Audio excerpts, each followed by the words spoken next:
Alright,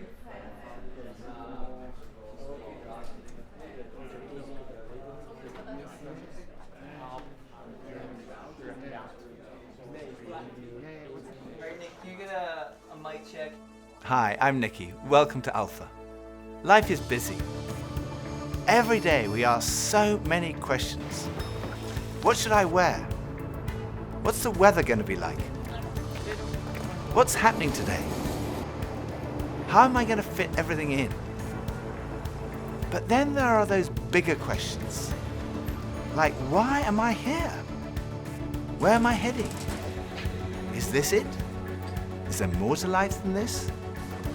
These are life's big questions, but there's rarely enough time to think them through properly.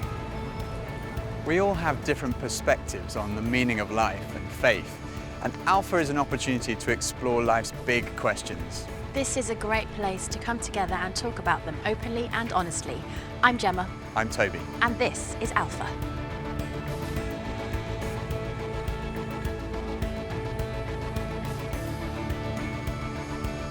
I go on Google. I definitely Google. I go on Wikipedia. Internet. I scroll through all the different answers and then I try and combine it and then make my own kind of like cornerstone. Or smart friends. I don't ask big life questions. It's too hard to answer. Google or my grandmother. I meditate or I read. When I have a big life questions, I probably go to my family. I haven't really had any massive ones yet. It's my mom or my dad, basically. My mom and my dad, maybe my grand. I get most of my answers from the library in any section there because I don't really trust the people that I'm around. The key is always to yourself. You got to figure some things out for yourself. If I'm confused, I go to him first. And he confuses me more. But when it's something more personal, I try to find it within myself first. Friends of mine told me that the first night they came to Alpha, they sat in their car for half an hour waiting and watching people going in. And eventually when they'd seen enough normal looking people going in, they thought they'd give it a try. And one thing that might be going through your mind is, am I going to be the only one there who doesn't believe all this stuff, who's not a Christian, that doesn't go to church? Well, if that's you, then you're in the right place. Alpha is designed for people who wouldn't call themselves Christians or who are not regular churchgoers. It might feel a bit strange to be discussing life and faith with people that you've never met before, but the best thing about Alpha is often the great friendships that are formed over the weeks. For much of my life, I was not remotely interested in Christianity. In fact, I don't think I'd ever come to something like Alpha. I was not brought up as a Christian. My father was a secular Jew. He was an agnostic, and my mother didn't go to church, and I had no interest at all in Christianity. First of all, I just thought it was so boring. Everything to me about church, Christianity, religion was just dull and dreary. And it kind of made me feel a little bit guilty. I didn't know why, but I just didn't want to have anything to do with it. And I also thought it was untrue.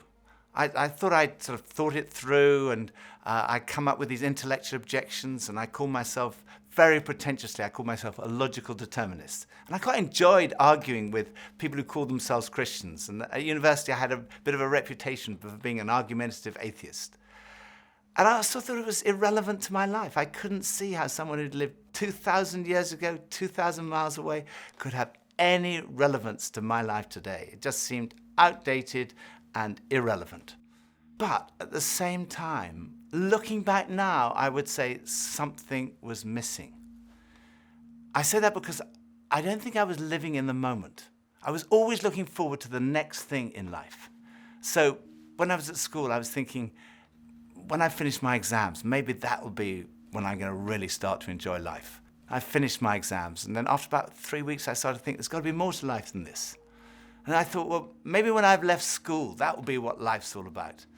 And then I left school, and after about 3 weeks, I started to think, there's got to be more to life than this. I thought, well, maybe the answer is to get a girlfriend. And somehow, I don't know how I managed it, but I managed to find a girlfriend. Again, after about 3 weeks, I started to think, there's got to be more to life than this. And basically, there was something missing. I was longing for more. The actor Jim Carrey once said, "I wish everyone could get rich and famous and have everything they've ever dreamed of, so they would know that's not the answer." Some people dream of having their name in lights, of fame and fortune.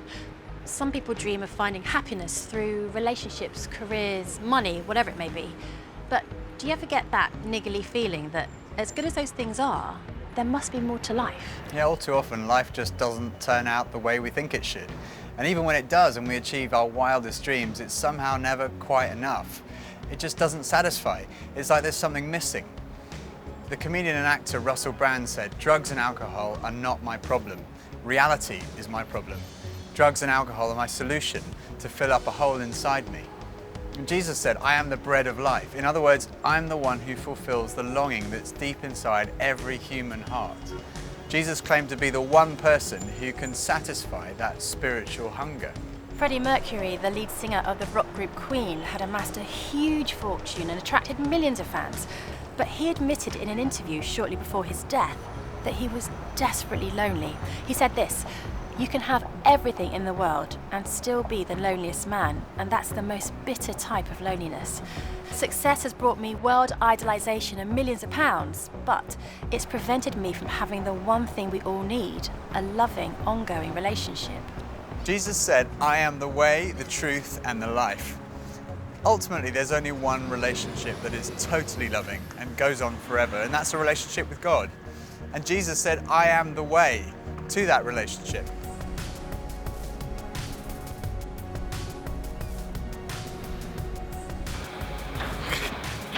Maybe money? What makes me happy? Music. Music, ice cream, and cheese. Sleep makes me happy. Going to the gym, seeing my friends, going to the pub, playing football. Dogs. Alcohol. Women. Pretty much. The idea of life in general makes me happy. Clothes. Women. More to life than this. That's a really good question. I don't know, I can't tell you. I think we're supposed to learn a couple of things. There's nothing more. I'm still figuring that out, to be honest. No. Let's live in the moment. Absolutely. I strongly believe that there's more to life than this. No idea. Sorry. When I was about 17, I was sitting having a burger with two friends, and we were looking out the window and commenting on a few of the stores across the street, and I suddenly realized that I couldn't read any of the signs, even if I squinted. So I asked if I could borrow one of my friend's pair of glasses, and as soon as I put them on, I realized I could see everything, like colors, shapes, words. I was amazed at how everything was so clear. And I could see before, but now I could really see. And to me, that's the best way to describe the difference that Jesus makes. Jesus is the lens through which we see God. And he's also the lens by which we see the world in a totally different way. Jesus said, "I am the truth." Some people's response to a Christian might be, well, it's great for you, you found meaning and purpose in your life, but it's not for me.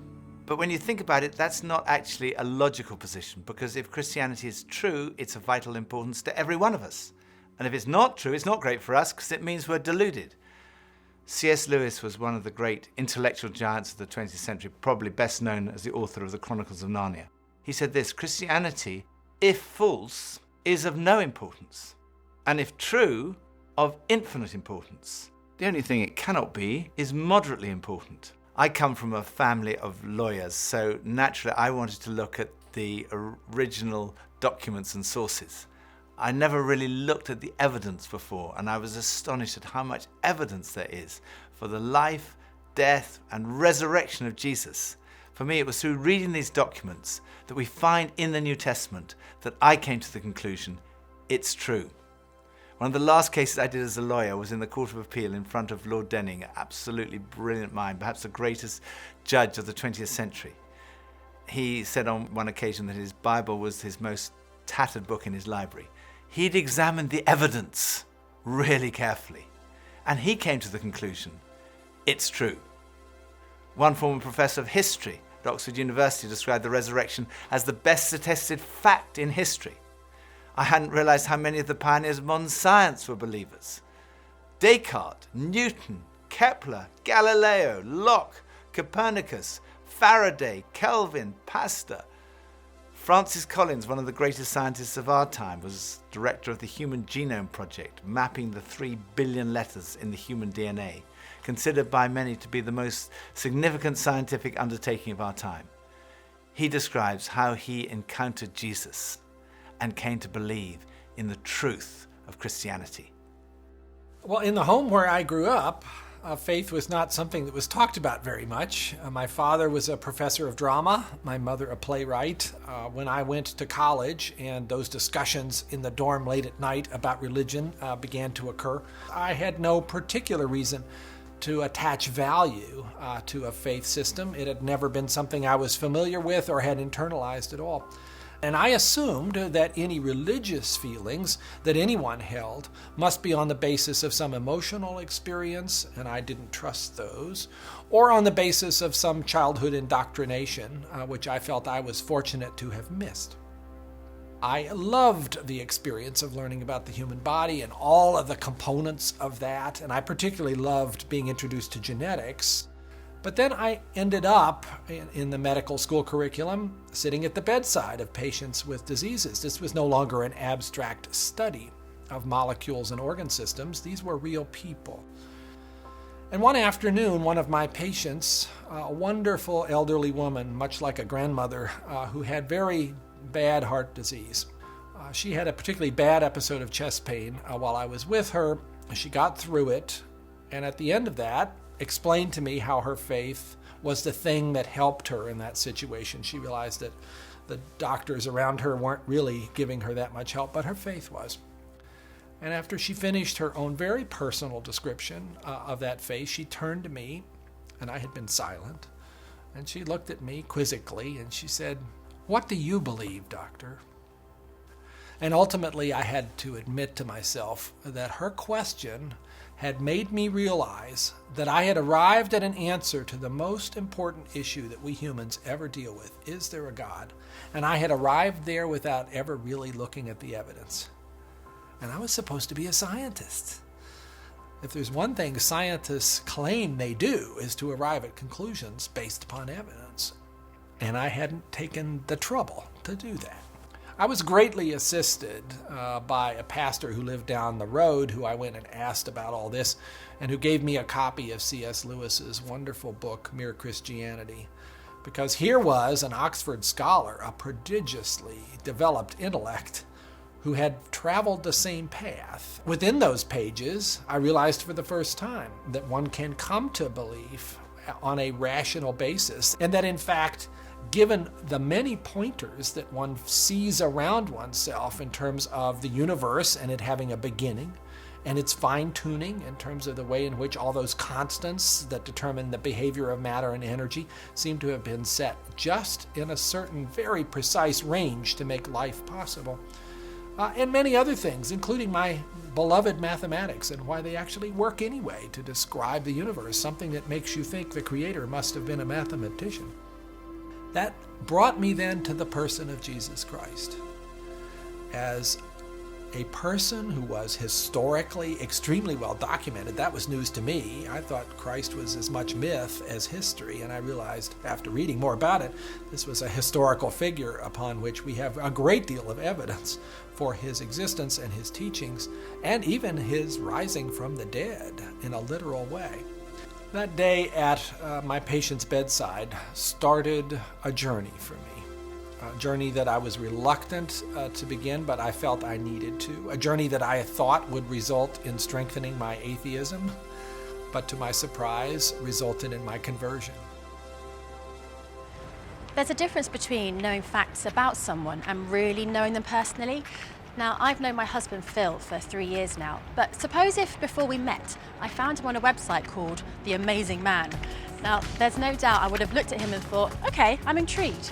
But what if each page was dedicated to his amazing abilities, his sparkling personality, his tender heart, his extraordinary intelligence, and his cooking abilities? Well, I would think, wow, he does sound like an amazing person.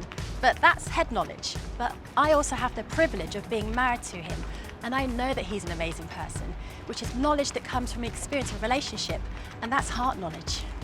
When Jesus said, "I am the truth," he was talking about more than just a kind of intellectual truth. The Hebrew understanding of truth was truth as experienced.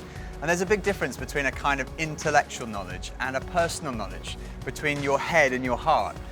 So when someone says, I know Jesus is the truth, they're not just talking about being convinced of the evidence, they're also talking about experiencing a relationship with the risen Jesus Christ.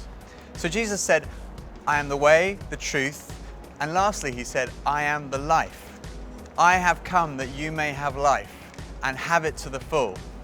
Jesus came to deal with the things in our lives that stop us from enjoying life to the full, the things that spoil our lives. I hate shopping. I loathe it. I think I'm allergic to shopping. But occasionally my wife Pippa persuades me to go shopping, and just after Christmas it was the sales and she persuaded me to go shopping, and we went into the shop and we bought this very nice new sweater, same colour as all my other sweaters, and we left the shop and we went to buy a present for her, and we went into this ghastly shop. It was so crowded, it was unbelievable, and even Pippa had had enough and she said, okay, we're leaving. So we went to leave, and as we left, the security alarm went off, and the security guys moved in very quickly and they stopped us all from leaving. And like the crowd that was trying to leave was stopped, and the crowd that was trying to come in was stopped, and we were there right in the middle. The 6 of us who were going through the security at that one time were all taken off and sectioned off from all the rest. And they wanted to see which one of the 6 of us had set off the alarm. So they sent one of them through, and that was fine. They obviously hadn't set it off. Then they sent the next one through. They obviously hadn't set it off. Then the 3rd, then the 4th. None of them set it off. So it was left with Pippa and I were standing there, and I thought, oh my goodness, I'm married to a shoplifter. It must be Pippa who's got set off the alarm. So they sent her through, and she didn't set it off. So I thought, oh my goodness, I've obviously got something. Someone must have planted something on me. I'm going to be arrested. I'm going to be sent to prison. All the crowd were watching, both sides. They were just watching this criminal who'd been caught going through. So they went through, and as I went through, the alarm went off. They took me to the side. They opened up my rucksack on my back, and there they found this sweater from the other shop with the tag still on it. I felt so guilty. That was like false guilt. I also sometimes experience true feelings of guilt because I do things that are not right, that are not good. And this is the wonderful news that God loves you and he loves me.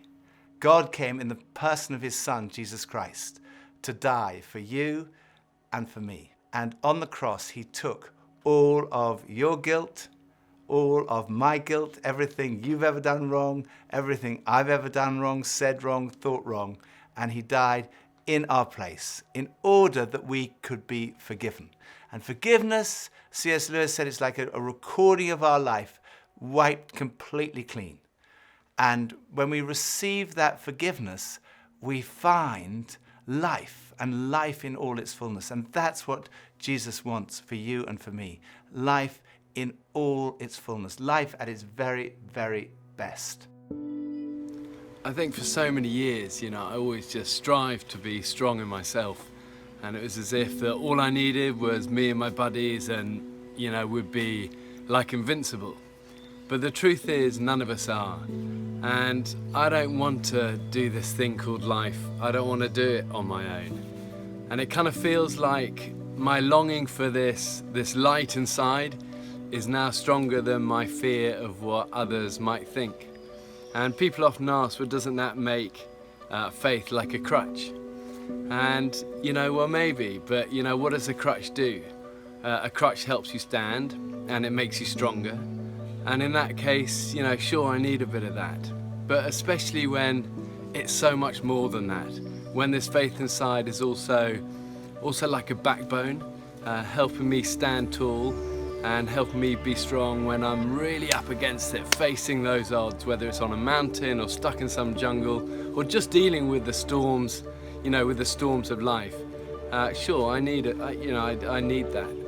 But at heart, my Christian faith says that I'm known to Christ, bought at a price, blessed with light, Faith says that we're loved regardless of our mess, regardless of how many times we fall down, and that Jesus somehow picks me up. And sure, I'll reach out to that. Why wouldn't I? I used to think Christianity was boring, untrue, and irrelevant. But when I read about Jesus, I realized he was anything but. Jesus said he's the way to God. He's the one who brings meaning and purpose to your life. He said he's the truth. He said he's the life, that true fulfillment is found in a relationship with God through him. Alpha is a place where you can be yourself. You can say what you think and challenge everything. No question is too complex or too simple. And what your point of view is as important as anyone else's. And over the weeks ahead, we are going on a journey together, an adventure to explore the questions of life, faith, and meaning. Think of it this way. If you live to be 70, you're going to spend 20 years and 3 months asleep, 10 years and 5 months watching TV, 5 years and 9 months in some form of transportation, 7 years and 6 months eating and drinking. You have approximately 570,000 hours left to live. So why not spend less than 24 of them asking life's biggest questions? Welcome to Alpha.